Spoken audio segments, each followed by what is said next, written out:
Hi you guys, I just wanted to shoot a quick video on using graphite. Um, Basically, I want you to play around and try to figure out a way of controlling graphite to get a uniform, in this case we're going to be making squares, so a uniform square of gray graphite that's darker on one side and lighter on the other. So it's just about control, and it's really about patience, just slowing down and sitting here and making hatch lines. Many layers of hatch lines. Okay, what you're going to need is some pencil and your graphite pencils. Some paper and your graphite pencils. Okay, thanks you guys. Okay, so we're going to start just by trying to shade in the square. I traced a post-it note to get the shape of the square.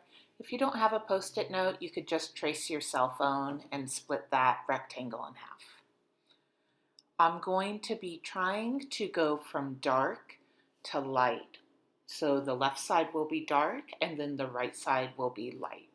But my first job is to try to lay down an even patch of gray. And then for this project, I'm using an HB pencil. This is a really good starting pencil for any type of shading. And then I also need a tissue or a paper towel, something to rest my hand on so it won't blur the graphite.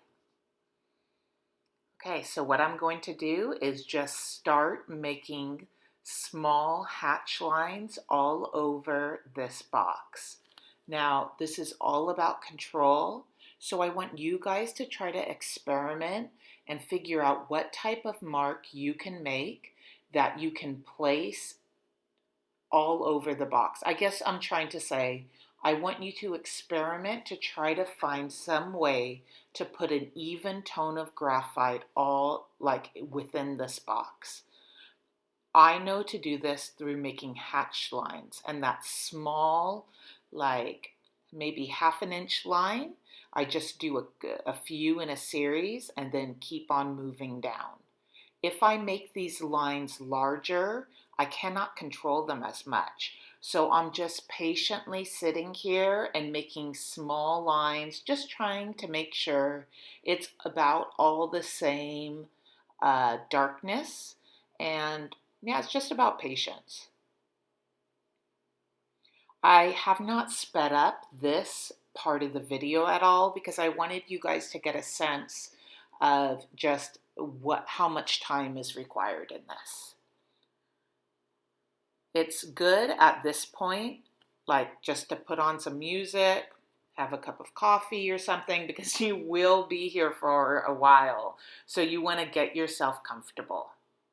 Sometimes if I have a lot of shading to do, I'll put on like a movie I know really well, because you don't want to have a movie that you're watching, but something I can just listen to the soundtrack to and just keep myself working. But my goal right now is just to get an even tone of hatch lines. Now, what I'm doing, it's actually working pretty well, but I can see that it's pretty, I want to say like streaky, or I can see the strokes, and that's not what we want in the end. So for my next layer of hatch marks, I'm going to change the direction because it's very obvious that it's horizontal hatch marks right now.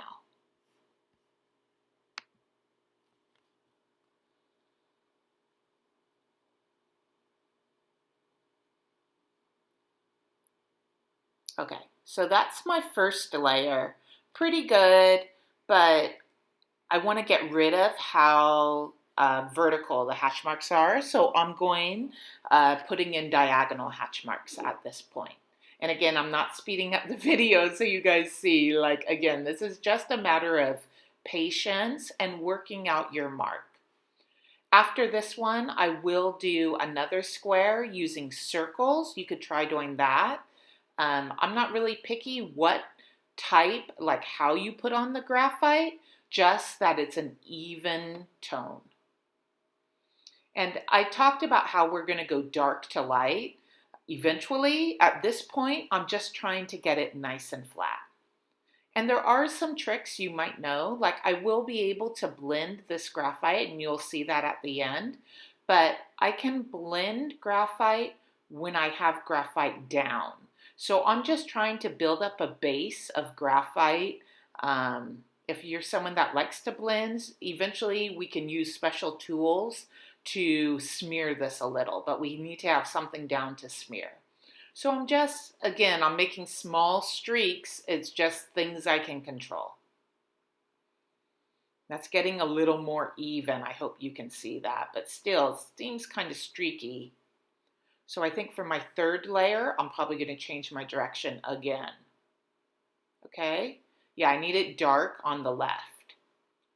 So the great thing about working with paper is we can move it any way we want to. So your hand will have an easier way making strokes in certain directions, so you can just keep on moving your paper around. Now I'm starting to think about making it darker on the left, or in this case on the top, so I'm putting more marks on the top, but I am feathering some down. And now I've sped up the video so you guys can see, so you're not sitting here watching this for 20 minutes. So I'm putting marks all over, but I am concentrating more on that side.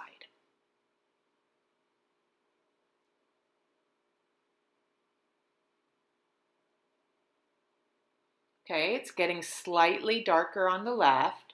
So I'm just going to keep on going, putting in layers. This is why graphite shading, it's the most patient you have to be of all the ways to shade. Just because graphite is much lighter than charcoal or ink, it's more gradual.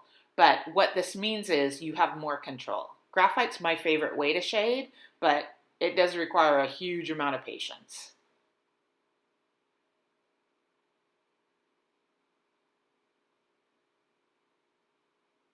Okay, I've been using an HB, but at this point, I'm going to switch to a 2B. I switch when I feel like I've done everything I can with that HB and like I can't really press harder. So I'm switching to my slightly darker pencil, a 2B, and I'm just repeating what I did before, the hatch marks, concentrating on the left side.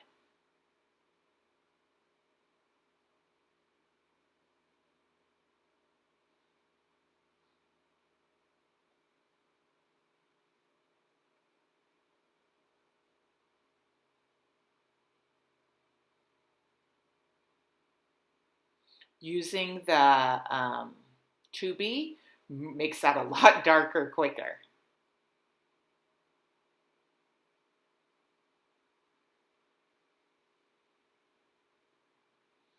And then it's always helpful to have a paper towel nearby. Okay, that's looking pretty good. If I wanted to get it even darker, I could actually use like a 4B now or something, but I think I'm going to keep it. I'm pausing after each layer and looking at my square. Okay, so what I'm going to do is I'm going to show you guys the power of a blender. So I'm cutting my square in half and I'm going to use a blending stump. I made this blending stump using the directions that are on another page of the module. And I just rub it lightly over my graphite that's been deposited and it blends everything together. It's kind of hard to see from here, but it just looks like it's somehow making it darker. But it's just blending that graphite a little more. So you won't see the hatch marks as much. It'll look more smooth. And then you can use your blending stump in any direction you want. And you can also, once the blending stump is dirty, you can use it to deposit a little graphite.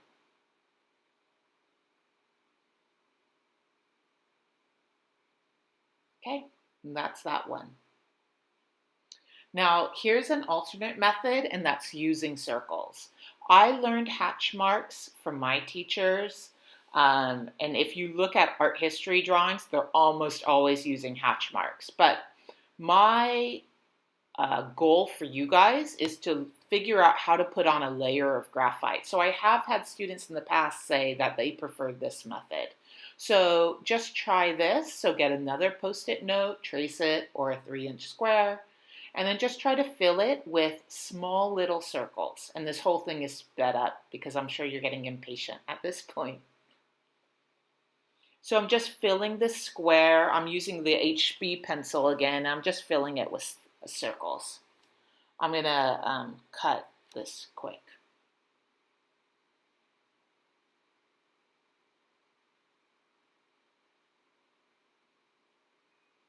And then I'm leaving it up to you guys how defined or blurry you want your hatch marks. I actually like seeing hatch marks a little bit, so I usually don't blend mine out. But I know that a lot of beginning students like it to look more blended. So now I'm just going in with my second layer. I'm again just using these circles. To be honest, this is not my preferred method. I do not really like this method, but I wanted to give you guys an option of something you can try if hatch marks aren't for you.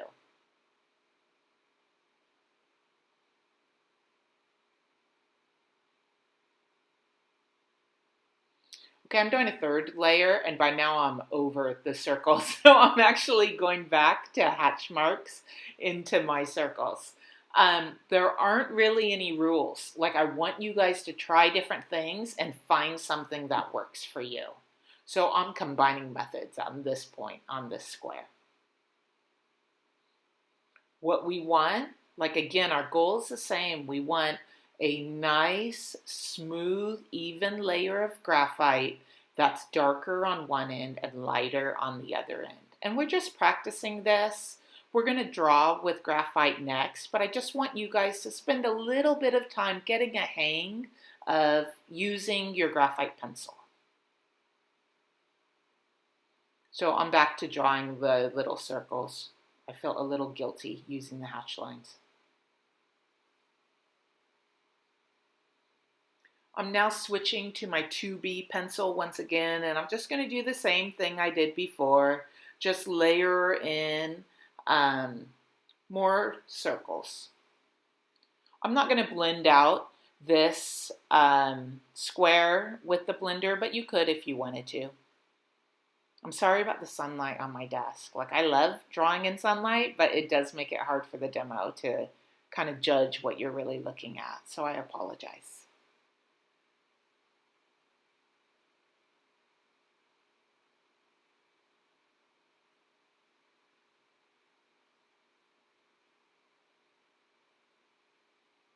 Okay, and that's it.